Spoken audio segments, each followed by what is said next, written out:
The Mar-a-Lago Accord, a currency revolution, or a financial mirage? Welcome to today's episode of the Maverick Podcast. We're diving deep into one of the hottest financial debates of the moment, the so-called Mar-a-Lago Accord, MLA. Is it a game-changing plan to reshape the global currency landscape, or just another theoretical pipe dream? Buckle up, because we're unpacking the numbers, the players, and the stakes. What is the Mar-a-Lago Accord? First, let's set the scene. The MLA isn't an official policy yet. It's an idea that's been floating in economic circles, and it's got investors buzzing.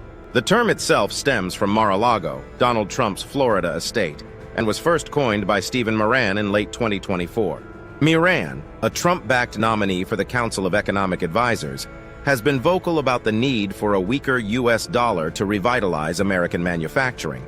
At its core, the MLA proposes a coordinated devaluation of the U.S. dollar alongside a restructuring of U.S. Treasury holdings. The goal? Make American exports more competitive and reduce the risks associated with America's long-term debt. The mechanics of the MLA, a radical reshuffle. The plan hinges on two key strategies. Weakening the dollar. A lower dollar value could boost U.S. manufacturing and reduce trade deficits.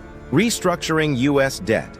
Foreign reserves in U.S. Treasuries, UST, would be converted into ultra-long-term bonds, 100-year maturities or even perpetual bonds, to mitigate the risk of mass sell-offs. To ensure compliance, the U.S. might leverage tariffs and even military influence to pressure allies into aligning with the agreement.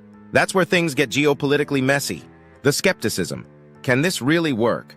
BofA Global Research, among others, isn't convinced. Here's why. Who's funding this? A coordinated devaluation would require global cooperation, yet reserve managers would need U.S. dollars to prop up their own currencies. Selling USTs is the obvious way to get those dollars, but if they do, bond prices tank. Would allies go along? The Plaza Accord of 1985 saw a similar currency realignment, but it hurt U.S. trade partners. Japan and Germany eventually pushed back, leading to the 1987 Louvre Accord to stabilize the dollar. Inflationary pressure. A weaker dollar makes imports more expensive, driving inflation higher. If the Fed reacts with tighter monetary policy, that limits how much the dollar can actually weaken. Remember, in 2024, the Fed has been on a razor's edge managing inflation.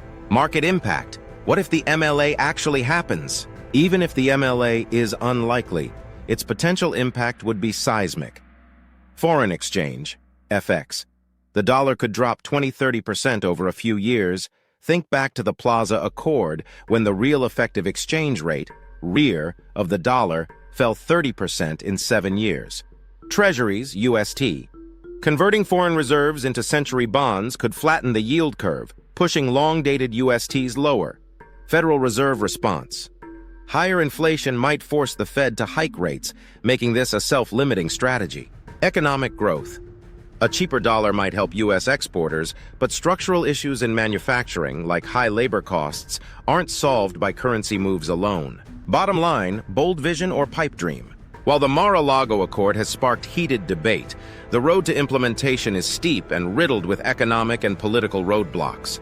BofA assigns a low probability to its adoption, and history suggests unilateral U.S. currency interventions rarely go as planned. Could Trump push for a new Plaza Accord 2.0 if he wins in 2024? Maybe. Will global markets respond in kind? That's the billion-dollar question. Thanks for tuning in. If you enjoyed this deep dive, subscribe for more insights on the biggest stories shaking up global finance. See you next time!